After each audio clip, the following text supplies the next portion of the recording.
thought for that today. So today's lesson is going to be on something a little different. The number 40. It's kind of a weird subject. What in the world does the number 40 mean? So I got a number of things of where the number 40 was of some significance in the scriptures. I don't have 40 examples in mind you. I only have 6. But all my life I was taught that in the Bible that the number 40 always meant always referred to something about trials and tribulations and something to that effect. I never really saw a word-for-word definition of that in the scripture. I never saw where God said God meant this to be 40 is to be the number of this. I've only ever heard preachers say it. So I started thinking about it. I thought, there's a lot of numbers in the scriptures that have significance. And I was just curious, where do we get those ideas from? So I'm just going to go over 6 different areas where the number 40 was mentioned. Now, just to preface, I didn't pick every single one. There's way too many to count. At least for me. You may know the number of that already. But if you do like your basic word searches in the Bible, you'll find different instances like, it appears in the Bible this many times. Other people have done studies on it and it said this is mentioned so many times and so many times. I don't want to do anything exhaustive for that. So if I miss something obvious, I apologize. But maybe we can take it as an opportunity to search it out ourselves. But we're going to first go to Genesis chapter 7. Genesis chapter 7. So the first point for today's lesson is the flood. And we'll begin reading in verse number 1 from Genesis 7. And the Lord said unto Noah, Come thou and all thy house into the ark, for thee I have seen righteous before me in this generation. Of every clean beast thou shalt take to thee by sevens, the male and his female, and of beasts that are not clean by 2, the male and his female. Of fowls also of the air by sevens, the male and the female, to keep seed alive upon the face of all the earth. For yet 7 days, and I will cause it to rain upon the earth, 40 days and 40 nights. And every living substance that I have made will I destroy from off the face of the earth. So here we go. God said it's going to rain 40 days and 40 nights. And Noah did according unto all that the Lord commanded him. And Noah was 600 years old when the flood of the waters was upon the earth. And Noah went in, and his sons, and his wife, and his sons' wives with him, into the ark because of the waters of the flood. Of clean beasts, and of beasts that are not clean, and of fowls, and of everything that creepeth upon the earth. There went in 2 and 2 unto Noah into the ark, the male and the female, as God had commanded Noah. And it came to pass after the 7 days that the waters of the flood were upon the earth. In the 600th year of Noah's life, in the 2nd month, the 17th day of the month, the same day were all the fountains of the great deep broken up, and the windows of heaven were opened. Could you imagine that, just seeing rain for the first time in your life? Or think about it, all your life you've never seen water fall from the sky. So when I was a kid, if I never saw something I encountered before, I thought the world was ending. I'm like, what is that? I'm scared to death. Like I would see airplanes fly into the sky, and back then I had this very big fear of meteors and asteroids, all because some silly kid in 3rd grade said, "Oh, a meteor's going to come and destroy the Earth." That scared me silly. So anytime I see a jet plane flying through the air, I thought it was an asteroid coming to hit the Earth. But could you imagine the fear these people had that it's been raining for 7 days straight, or for 40 days straight, and the Earth is flooding? You can just imagine the fear these people had. Verse 13, In the selfsame day entered Noah and Shem and Ham and Japheth, the sons of Noah and Noah's wife, and the 3 wives of his sons with them, into the ark. They and every beast after his kind, and all cattle after their kind, and every creeping thing that creepeth upon the earth after his kind, and every fowl after his kind, every bird of every sort. And they went in unto Noah into the ark, 2 and 2 of all flesh, wherein is the breath of life. And they that went in male and female of all flesh, as God had commanded him, and the Lord shut him in. Verse 17, and the flood was 40 days upon the earth, and the waters increased and bare up the ark, and it was lift up above the earth. And the waters prevailed, and were increased greatly upon the earth, and the ark went upon the face of the waters. And the waters prevailed exceedingly upon the earth, and all the high hills that were under the whole heaven were covered. 15 cubits upward did the waters prevail, and the mountains were covered. And all flesh died that moved upon the earth, both of fowl and of cattle, and of beast and of every creeping thing that creepeth upon the earth, and every man. Pretty much everything that was on the ark died. And I think that's remarkable. Think of all the caves and the caverns that this earth has. If they were around back then, that's crazy to think that, when it rains, usually the ground soaks up a lot of that water before it starts to flood. Pretty much everything in the ground died. Nothing escaped the wrath of God on this day or throughout these 40 nights.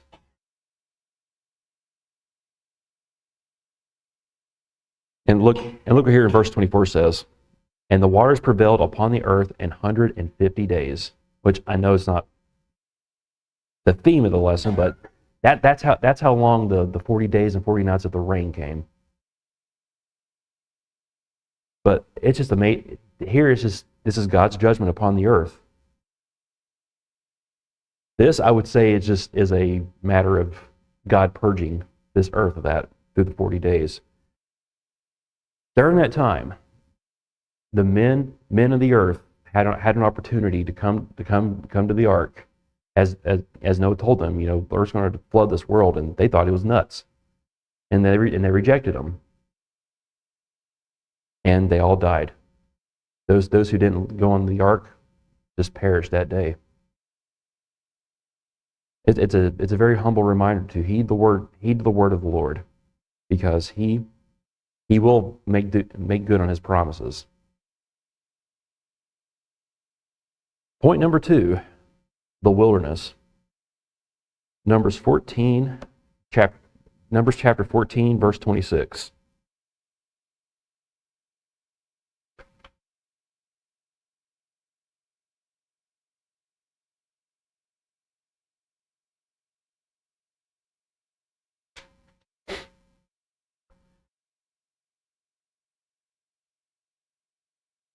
And the Lord spake unto Moses and unto Aaron, saying, how long shall I bear with this evil congregation, which murmur against me? I have heard the murmurings of the children of Israel, and which they murmur against me. Say unto them, as truly as I live, saith the Lord, as ye have spoken in mine ears, so will I do to you. Your carcasses shall fall in this wilderness, and all that were numbered of you, according to your whole number, from 20 years old and upward, which have murmured against me. Doubtless ye shall not come into the land, concerning which I swear to make you dwell therein, save Caleb the son of Jephunneh and Joshua the son of Nun. But your little ones, which ye said would be a prey, them will I bring in, and they shall know the land which ye have despised. But as for you, your carcasses, they shall fall in this wilderness. And your children shall wander in the wilderness 40 years, and bear your whoredoms until your carcasses be wasted in the wilderness. After the number of the days of which ye search the land, even 40 days, each day for a year, shall ye bear your iniquities, even 40 years, and ye shall know my breach of promise. I, the Lord, have said, I will surely do it unto all this evil congregation which are gathered together against me in this wilderness, that they shall be consumed, therefore they shall die. And the men which Moses sent to search the land, who returned and made all the congregation to murmur against him bringing up slander upon the land. Even those men that did bring up the evil report upon the land died by the plague before the Lord.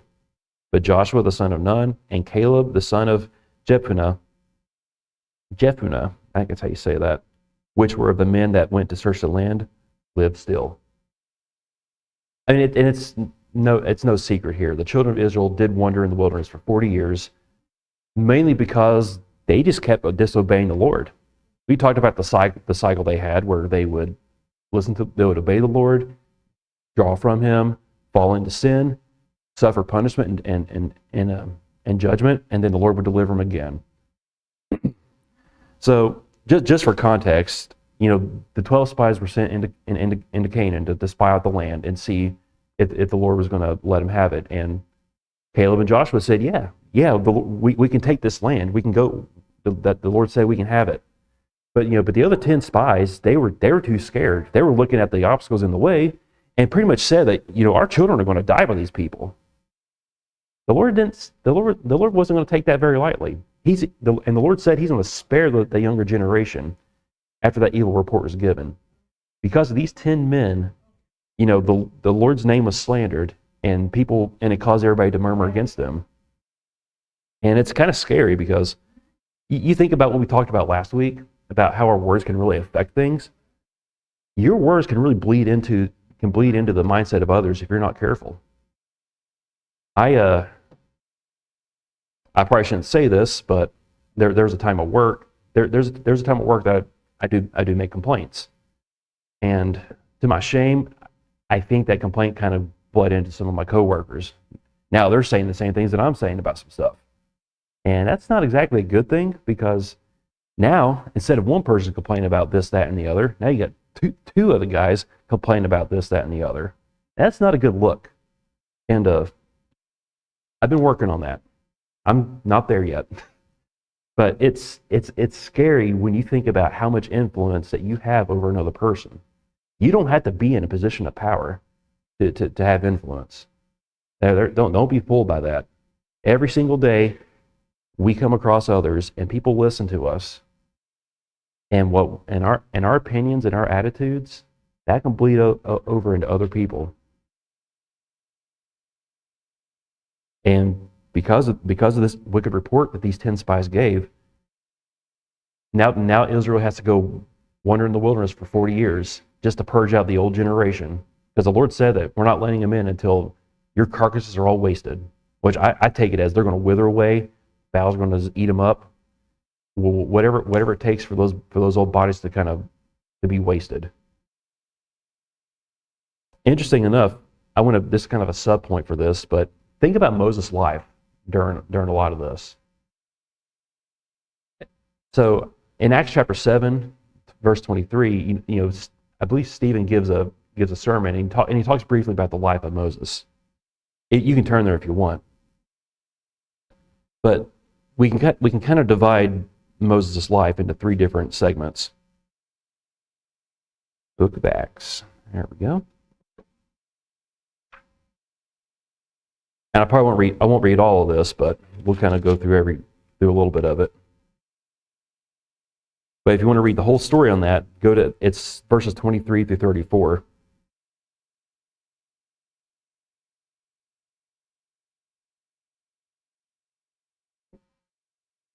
Well, we can back up a little bit here. And Moses was learned in all wisdom of the Egyptians, verse 22, and was mighty in words and in deeds. And when he was a full 40 years old, it came to his heart to visit his brethren and the children of Israel. So at this point, he went to go visit the Jews and see how they're doing. 40 years old when this happened, and we all know the rest of the story. He killed the Egyptian that was hurting his brother, and he fled once he found out that once word got out that he killed him. And so Moses didn't come back onto the scene until 40 years later, when he was 80 years old, when the Lord spoke to him through a burning bush.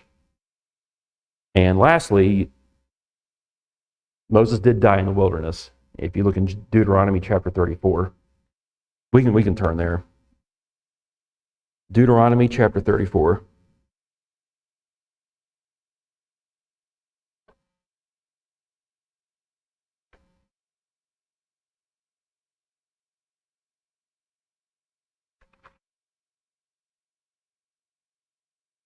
Verse number 5.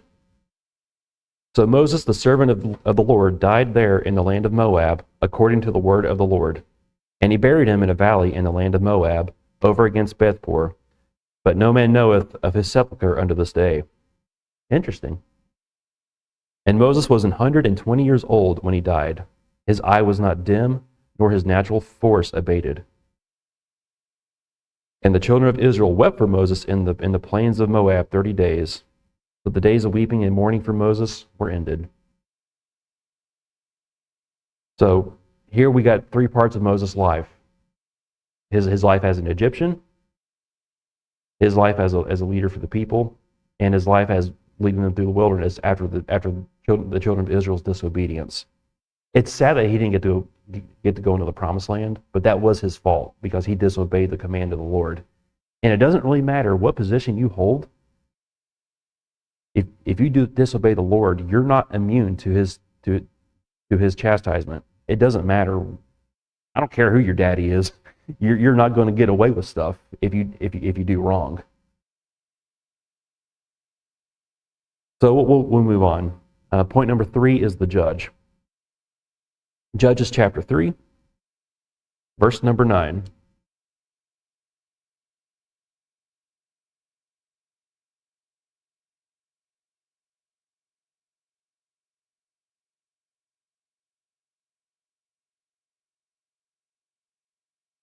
And the children of Israel cried unto the Lord.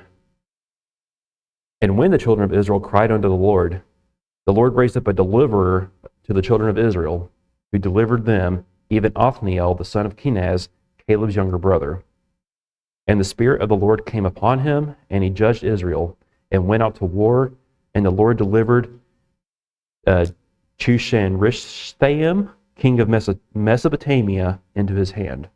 And his hand prevailed against Chushan-Rishathaim. I'm butchering that name, I know. Tell me how to say it next time so I can get it right. I'd like to know. Verse number 11. And the land had rest 40 years, and Othniel the son of Kenaz died. So, because of this judge, this is the first judge, I believe, and the Lord delivered them, and for 40 years straight, there was peace in the land. So, how does this make any sense? We've heard before that the number 40 means trial, some trials and testing. And I want to look at it from this perspective. You don't exactly have to be going through a trial to be tested of the Lord. So, during times of turmoil, during times of war, there's a lot of things happen. A lot of people have to grow up. And there's a lot of things that people had to endure to see the blessings of the Lord. What about in times of peace?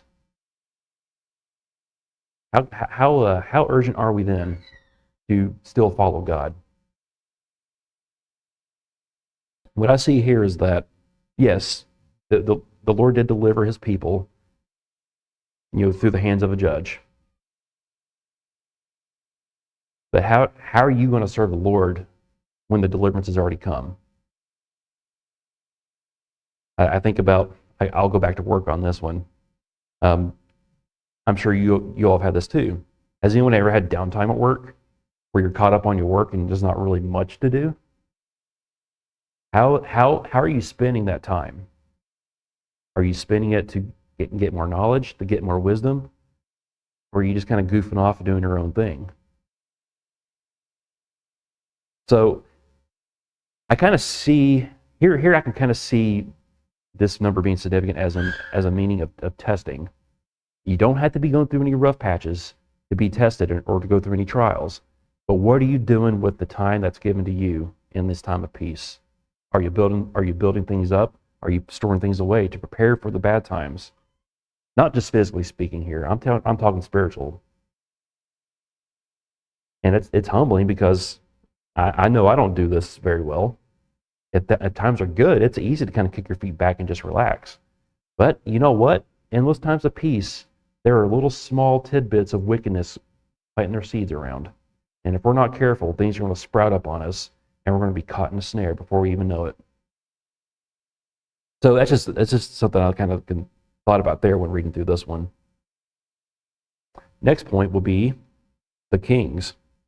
I won't go too much into this, but we'll just kind of reference King David here and King Solomon. And we'll kind of keep the same thought too. And in 2 Samuel chapter number 5,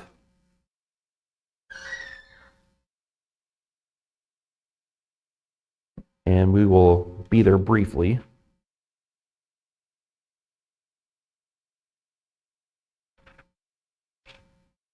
Second Samuel chapter 5, verse number 4. And David was 30 years old when he began to reign, and he reigned 40 years. Now, let's talk about David for a little bit. When he was king, was it a peaceful reign? Not always. He had a lot of stuff happen to him. A lot of bad things happened, I should say. But he was a good king. The Lord blessed him. I think he was probably one of the best kings that Israel had. But he was not without his faults. And I'm glad the Bible brings those out, because if you don't want to romanticize your heroes too much, because once you start to find out how some of their faults, it really puts a sour taste in your mouth. But I'm glad here that the Lord used David despite his failings. You think about his sin with Bathsheba, and the murder of Uriah, and the rebellion of Absalom when he tried to overthrow the kingdom. There's a lot of those are probably the most significant trials that David went through during his 40 years of reigning. But like with everything else, I do believe it was a time of trial and a time of testing. David was tested during those times, and he didn't always succeed, but he did succeed in a lot. I believe early on when he became king, I believe the Philistines wanted to take him out. But the Lord blessed him, and he was able to smite the Philistines that day. And Solomon, in 1 Kings chapter 11, verse 41, this is basically his death. But I think it's kind of neat though that he reigned he reigned as king the same amount of time as David did. If you want to see that reference, it's in 1 Kings chapter 11, verse 41.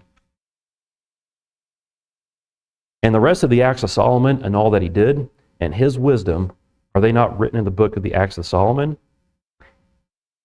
And the time that Solomon reigned in Jerusalem over all Israel was 40 years. And Solomon slept with his fathers and was buried in the city of David his father, and Rehoboam his son reigned in his stead. I don't know why God uses the number 40 a lot, but I think it's just neat.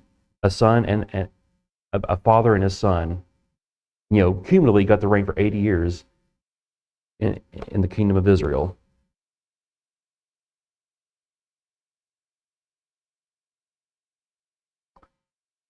Let's move on. Point number 5, the sermon. Jonah chapter 3.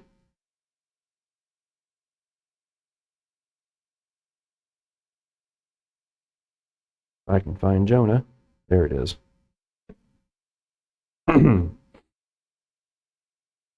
here's what Jonah said. And the word of the Lord came unto Jonah the second time, saying, Arise, go to Nineveh, that great city, and preach unto it the preaching that I bid thee.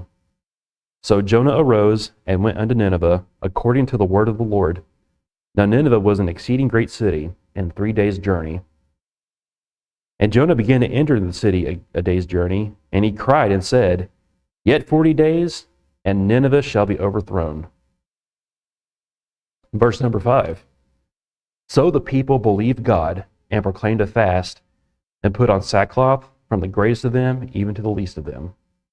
Man, that was pretty simple. After all that fighting and barking that Jonah did, he went and preached to Nineveh, and he just said, 40 days, you guys are going to be destroyed. I wish things were just that simple. Wouldn't it be nice just to go into this world and say, hey, you guys are dying and going to hell, believe in Jesus Christ. I wish it was that simple.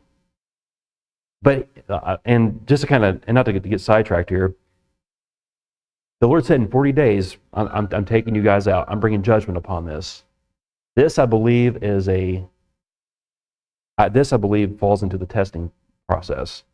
The message has been delivered, and the people, for lack of a better word, passed. They saw the wickedness of their ways, and they repented, which I think is great. If we've taught on Nineveh before, and I think we later find out that Nineveh is one of the driving forces behind Israel, being held captive. And don't quote me on that, but they had a significant role to play later on. And Jonah didn't like them. He hated those people because he knew how much of a threat they were. They knew how great enemies they were. And he thought, why would the Lord want me to go preach to them? That just doesn't make any sense.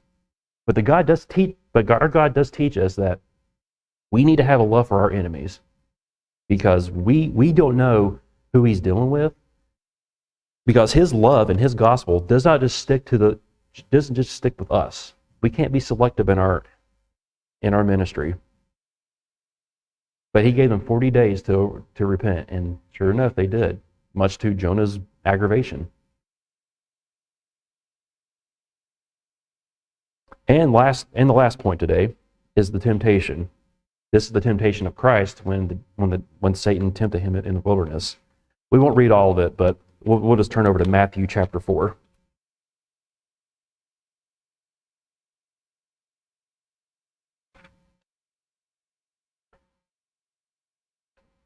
Then was Jesus led up of the Spirit into the wilderness to be tempted of the devil.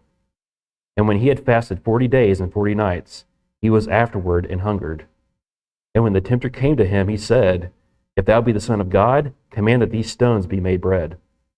But he answered and said, It is written, Man shall not live by bread alone, but by every word that proceedeth out of the mouth of God. And for sake of time, I won't read the rest of it. But the Lord here was tempted of the devil 3 times. And I have to say, of all I think Jesus got it the worst, because the other men in the Bible, they were tempted, they were tried by the works of Satan. We had the Philistines, we had so many other wicked nations out there going against Israel. Could you imagine being tempted by the devil himself? The devil himself, face to face, direct. A lot of things we deal with today, I believe, just an indirect influence of Satan, trying to get us to stray from the Lord. But Jesus Christ was tempted of Satan, of Lucifer. And, he obviously didn't give in to his temptations because he's God. He doesn't, he has no authority over him. Satan has no authority over Christ.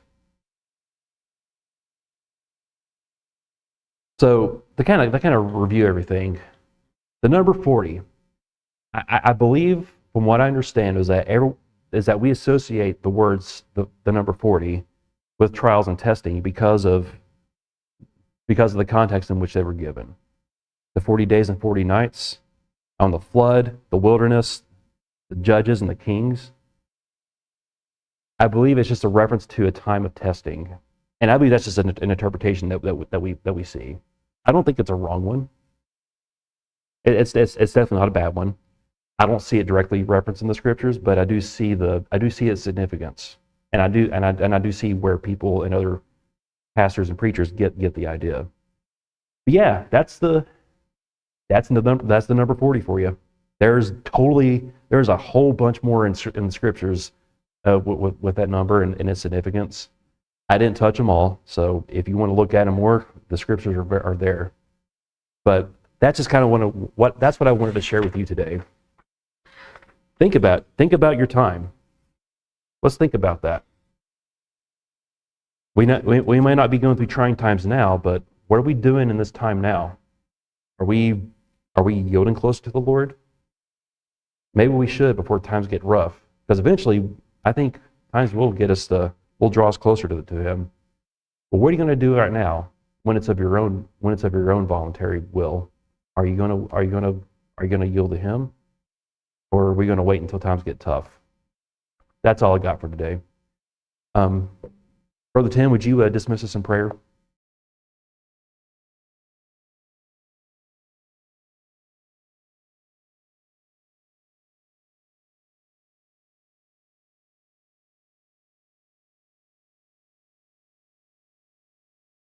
40.